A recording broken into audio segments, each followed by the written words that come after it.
Hello everyone and welcome to the final day of the UK IGF 2020. I'd like to thank everyone for joining us today and also over the last couple of days. For those of you who may not know, the UK IGF is the National Internet Governance Forum for the UK. This year we'll be aiming to build on the success of last year and forming a strong set of recommendations that we can take forward to the 2020 Global IGF at the UN taking place in November. This year's conference comes at a really important moment. COVID-19 has had a huge impact on everyone's life and work, as well as the internet, how it's used and its governance. Taking this into consideration, the themes that we focused on this year with our speakers are focused around trust, inclusion, data, the environment, and obviously the impact of COVID. We have a great list of speakers and panels for our final day. We'll be kicking off with an address on the current state of the internet before looking at the role that the internet can play in both mitigating the economic impact of COVID, as well as fueling the economic recovery in the months and years ahead. Finally, we'll be having a wrap-up session looking at some of the themes and some of the takeaways over the last 3 days and what we can take forward hopefully to the UN session in November. Before I hand over, just some quick housekeeping. So this is a Zoom webinar. You will be automatically muted and cameras are off when you join. Please keep them muted and off. The pre-record keynote is not live, but the Q&A taking place afterwards will be. If you have any questions, please put them into the Q&A function, and we will be answering those at the end of the keynote. If you want your questions to be anonymous, you can do so, and you can also upvote previous questions. Finally, the webinar is being recorded and shared on the UK IGF website at the end of the event. I now have the pleasure to hand over to Yi Chong-Te, the Group Director for Strategy and Research at Ofcom. He is in charge of understanding consumers' use of communication services through research and analysis of consumer trends and developing the insight for Ofcom's overarching strategy. So over to Yi Chong. Good morning. I'm delighted to be invited to speak at the IGF about the current state of the internet. It occurred to me, however, that this is quite a tall order, as the internet isn't something that remains in the same state for very long. The internet has changed dramatically over the last decade and plays an ever more important and central role in shaping society. Ofcom's been responsible for certain aspects of online regulation for some time, from net neutrality to the regulation of on-demand services. We also have duties around network security and resilience, which involves engaging with companies responsible for various aspects of internet infrastructure. And now we're preparing to regulate video sharing platforms, which represents a substantial milestone in our role as an online regulator. So we join the conversation at the IGF, ready to learn from the community here and with a view to building on our own regulatory experience. Thinking back to 17 years ago when Ofcom was first established, there was no Facebook, WhatsApp, YouTube or TikTok, and Netflix was still a DVD mail order company. In fact, back in 2003, Apple's market capitalization was a few $1 billion. Today, in 2020, it's the first publicly traded US company to have passed $2 trillion. And back in 2003, 46% of households in the UK had internet access. Today, 96% enjoy the benefits of being online. But in today's connected world, we're also grappling with the concerns about potential harms that being online can raise. As a regulator, we need to understand these conflicting forces. Our mission at Ofcom is making communications work for everyone, and people in society are at the heart of what we do. So as we explore the theme, the role of the internet in shaping society, I feel compelled to turn that theme on its head and think about the role that society can play in shaping the internet. This raises some interesting questions. 1, what do we understand about the experiences people have when online? 2, how do we think about the role different players have in shaping those online experiences? And three, if we want to ensure that people are able to maximize the benefits of being online and minimize the risks, how can we work together to achieve better outcomes? The ongoing pandemic has exemplified and in so many ways accelerated the importance of internet-based communications in our lives. At Ofcom, we carry out and publish regular detailed studies to track over time how people interact with the internet. We look in forensic detail at their usage and viewing habits and their worries and attitudes by age and geography, and what new devices, technologies and platforms are taking off. These insights enable us to be more agile and quicker to respond to new market developments and challenges. So, back to my first question. What do we understand about the experiences people have when online? This year, Ofcom published its second Online Nation report, an encyclopedia of information about our online habits and experiences, and how people are being served by online platforms and content providers. The report also offers our initial assessment of the impact of the pandemic.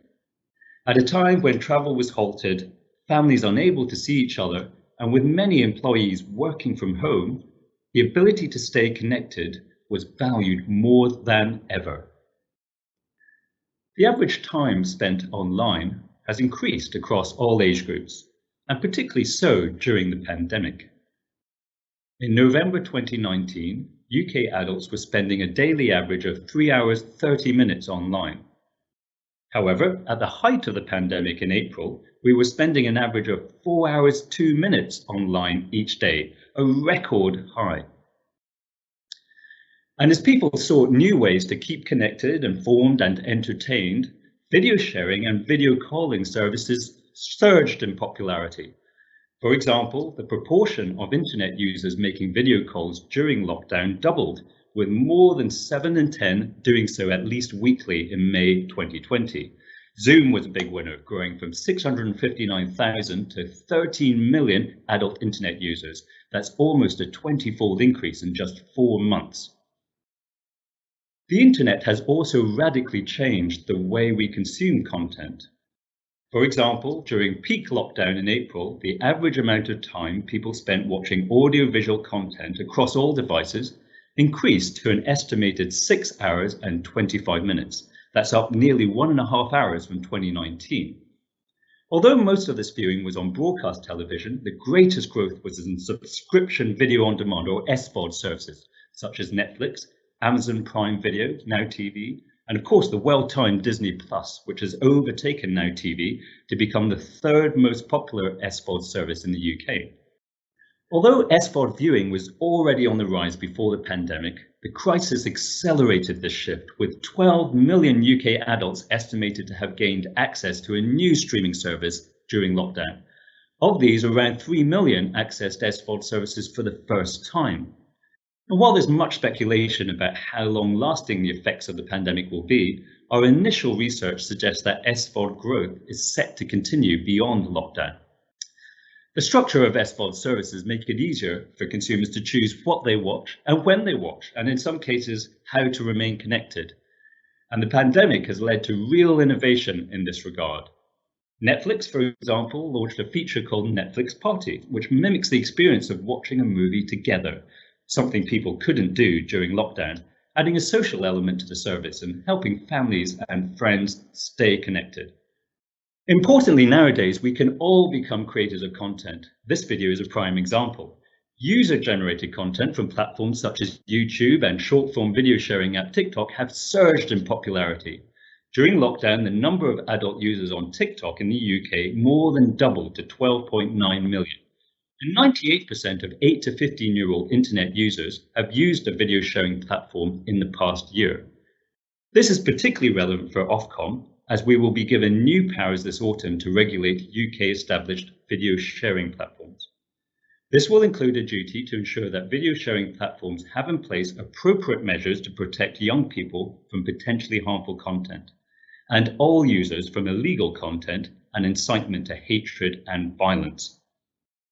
Although conducted prior to the pandemic, our online harms research highlights that 3 in 5 adults and 4 in 5 children had had a potentially harmful online experience in the last 12 months. Social media continues to be the most commonly cited source of potentially harmful experiences among both adults and children.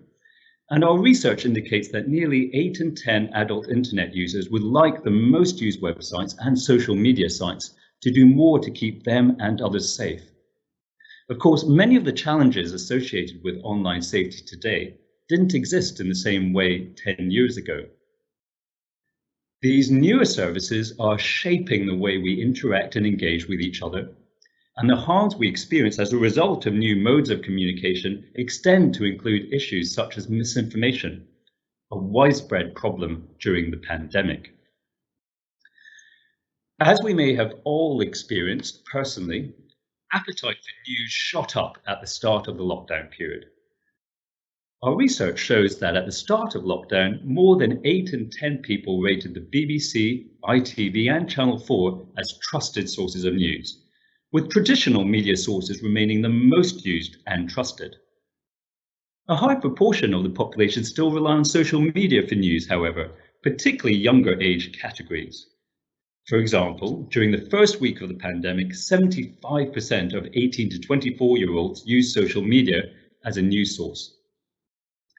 And despite many social media sites implementing measures to curb the spread of fake news, around 4 in 10 users of Facebook and Instagram said that they do not trust these platforms as a source of information on COVID-19. Similarly, our research indicates that social media is the main source of misinformation about the pandemic. One such example being the spread of the misconception that falsely linked coronavirus to 5G. 6 in 10 respondents also expressed concern about the significant potential impact that the spread of false information about coronavirus could have on society. Given our broader responsibilities, we have a vested interest in supporting accurate and trustworthy news, and our research continues to seek to understand how people are using media and where the market is heading. To wrap up, let me offer some thoughts on what we might take from these observations for the future. Although the pandemic has accelerated our use of the internet, our habits are likely to change and evolve as restrictions ease and new technologies are introduced. What is likely to remain unchanged is increasing consumer expectations of connectivity and access to reliable networks, given the amount of time we spend on the internet, whether it be video calls with family, uploading a short-form video to Instagram Reels, streaming a show, or sharing a tweet. Consumer choice has multiplied, and the communications market continues to diversify and evolve, bringing benefits to all. But this is not without new challenges, such as promoting innovation while protecting consumers from new harms, or ensuring freedom of expression and diversity of thought whilst protecting audiences. These are challenges that Ofcom is thinking about, and tackling these issues requires working together. As I mentioned, Ofcom will be given new powers to regulate video sharing platforms in the autumn. The UK government has also said that it is minded to appoint Ofcom as the online harms regulator, and we've been supporting the government in its policy thinking on this issue. Through our existing statutory media literacy duties, we formed our Making Sense of Media network last year and established a panel of experts from academics to industry to share ideas and help develop our thinking and priorities. We also contribute to the Digital Markets Task Force and help form the Digital Regulation Cooperation Forum alongside the Information Commissioner's Office and the Competition and Markets Authority, as we each hold different regulatory responsibilities for online services in the UK. More broadly, we value multi-stakeholder engagement, which is all the more important in internet governance, whether through formal public consultation or informal conversations that I know we've been already having with many of you from industry, academia, and civil society. So, as we look to the challenges that lie ahead and consider the role of the internet in shaping society, shown in even greater relief during the pandemic, we look forward to working together with you to shape the experiences people have online for the better. Thank you. Thank you, Yi-Chung. I guess to start off in terms of the questions, a big theme throughout your keynote was around the kind of changing nature of the internet and the rapid nature of that change. You touched on some statistics there from kind of amount of time spent online by different users. Do you see any main changes in terms of how and what they're using the internet for? Both across age group, but I guess any other kind of characteristics that you capture? That's a really good question. And of course, the pandemic has been, as I said, a really interesting period, as terrible it is for all of us, as it accelerates a lot of trends that we've seen already. And I think by age group, video calling has obviously been a very interesting part of this, as we are doing now. Where I guess the sort of traditional sense we've had is it's the younger age groups doing that, but actually the over 65s have seen the benefit of that as they reach out to families and loved ones, and that tripled during lockdown. For younger users, children, things like YouTube and TikTok are hugely appealing, and that's a really interesting observation, I think, as they see the value of much more interactive content where they feel connected to people who share the same interests as them, and a marrying up of not just the content, but the ability to message and connect with their friends. That's really interesting. Thank you. And I guess looking to the future, kind of the next 3 to 5 or 5 to 10 years, do you see any yourself? Can you make any predictions in terms of how those trends will change that you're seeing either from early statistics, but I guess kind of your own hunch as well, coming from the kind of background that you do? The only thing I can say with certainty is any predictions I have will be wrong. But as I said, I think we can see something that's going on in terms of acceleration of trends. So, for example, if we look at the more traditional broadcast side of things, whilst we're a long way from traditional scheduled linear TV being dead, there's still that's still hugely attractive, and indeed, watching news during the early stages of the pandemic drew in record audiences. But we are seeing a very significant gradual move towards video on demand, subscription video on demand services. That's increasing. The proportion of time people are spending watching those services rather than traditional broadcast is increasing. I think interestingly, what we've seen in the last few months is that again has been younger people, 16 to 34-year-olds. But now we're starting to see all the cohorts who are very much those who have been focused on traditional TV starting to adopt the likes of Netflix. So I think those trends will be really interesting. And of course, not just in this domain, but some of our responsibilities span public service broadcasting. And that's a live question for us as we think about how do we continue to hold on to the really important value of UK originated content, trusted and reliable news, in a world which is changing and users' demands are shifting. Fantastic, thanks. Another question from the audience. You mentioned video sharing platforms and new regulations and responsibilities being placed on Ofcom. Obviously, in this area, many of the services that we're talking about are international.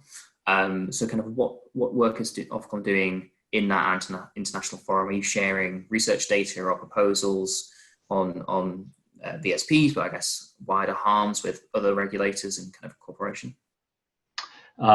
Very much so. So that is absolutely a critical part of our preparation. As you say, we will have powers this autumn to regulate UK-based video sharing platforms. That will include the likes of TikTok, subject to whatever else is going on in terms of ownership, and that will be fully operational next spring. One of the interesting features of that is that the regime for video sharing platforms, we'll see what happens as the government progresses a broader online harms regime, but for video sharing platforms, that will be UK-based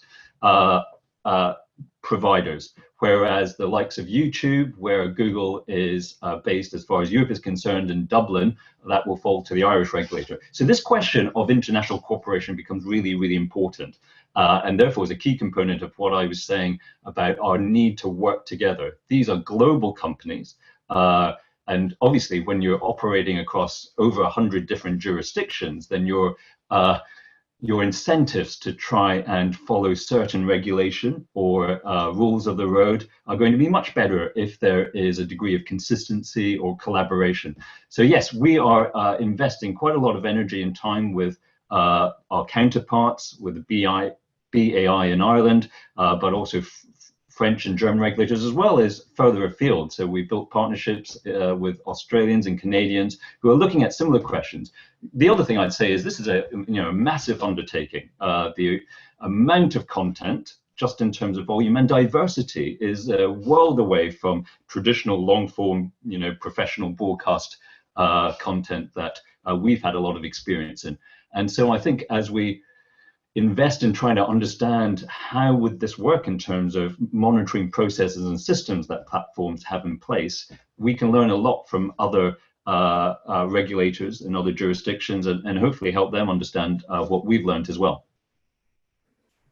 Definitely. And you mentioned kind of earlier, not just the internet shaping society, but society shaping the internet. So I wonder if you could touch a bit on your partnership with kind of other stakeholders and kind of the role of civil society as we move into this kind of changing world and changing landscape for everyone.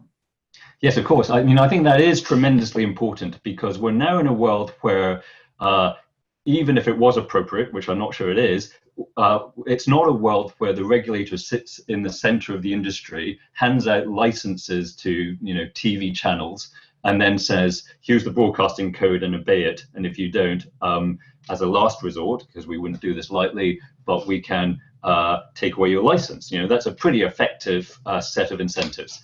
We're now in a world where we don't only have that jurisdictional challenge that we touched on, but of course, you're talking about content that's put up on the internet, and quite what you do about that as a regulator is extremely challenging. And I guess my point is it's not just about working with the companies who have the ability to act in a certain way, though there are, again, limitations for them. But I think it's very much about consumers and citizens and society having an understanding of what's going on here. We're all much, much more focused on keeping our children safe. But I think we still have some way to go. I would say this as a parent, being well educated in terms of, I obviously don't leave my children at a playground by themselves. But the temptation to give them an iPad when I just want some peace and quiet and for them to kind of entertain themselves is very high. But I think we do have to help each other realize that there is an educational and awareness raising process, because it's a responsibility of people, of parents, of children, to keep ourselves safe as much as we have to focus on the platform side. And so, as I mentioned, part of our work is in media literacy and our statutory duties in that area. We formed a Making Sense of Media program. We have a panel of about 12 experts across industry, the likes of Facebook and Google, but also civil society and academics and practitioners. And then actually we have a network as part of our Making Sense of Media program, which has about 250 members across all sorts of organizations. And it's a great way of sharing ideas and leveraging different experiences and working together so that we can push forward initiatives. And actually that we aren't doing all the work, but actually collectively we can make progress. I have to say I've got a vested interest as a member of that network, but that's great. Just, I guess, briefly on one of the more startling figures was you mentioned around the pandemic and kind of changing amount of time on the internet. So you mentioned Zoom is 20 times the number of users, kind of the amount of time spent online. Do you feel we are approaching, I guess, what you might call peak internet in terms of hours per day? And do we have the infrastructure in the UK to manage that demand? Do we need to change the universal service obligation to a higher limits? That is a great question. To the first part, gosh, yes, I have no idea whether the trajectory will keep going or not. I think that's a lot to do with the observation that it's not just one thing that people are doing online. It's such a range of things from, gosh, if I think about lockdown, I spent some time on the sofa with my daughter going to virtual museums when we couldn't get out. That's a slightly different activity from. Being entertained by people doing crazy things on YouTube or whatever. So I think there's such a range of things there, and the effects it has on us depends on that activity. As to do we have the infrastructure and the right requirements to support this? Obviously, given Ofcom's responsibilities, not just in terms of content, but in terms of telecoms and the infrastructure, it's something that I've been looking at closely. So in the early stages of the pandemic, we were working hard with the internet service providers, with the networks, with content providers. So actually, I had calls with the likes of Netflix and Google on the West Coast, but also content delivery networks, games publishers, as we sought to try and ensure that the networks didn't fall over, basically. And I'm really grateful for everyone in the industry who came together, and things held up extraordinarily well, despite the fact that at points we were seeing traffic increase by 50% during the daytime. And we had good participation even from those on the West Coast who dialed down their bit rates in order to try and give us a little bit more comfort that we could manage the situation. What does that mean for the universal service obligation? Well, the 10 megabits downstream and 1 megabit up is being set by government, so that's ultimately a question for government. We then have a role in implementing that. But yeah, I think it's an excellent question that I'm a bit, concerned about thinking forwards. Do we need to be more forward looking? How does that evolve? Because I think we can all agree the only direction of travel is that our needs increase. And actually, I'd be more focused on the upstream aspect. So, I think before the pandemic, we're all kind of observing how we're streaming stuff, but that return path, so to speak, wasn't as significant.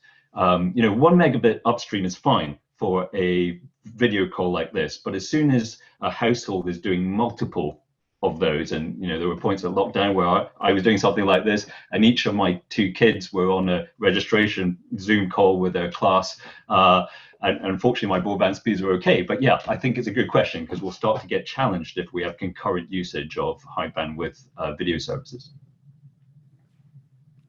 I'm conscious of time, so I guess I'll take this moment to thank you for your time and answering everyone's questions. There were many more that we unfortunately weren't able to get to, but I'm sure there'll be other opportunities coming up where we can definitely explore those in more detail. So thank you once again, Yijun, for your time and for your keynote.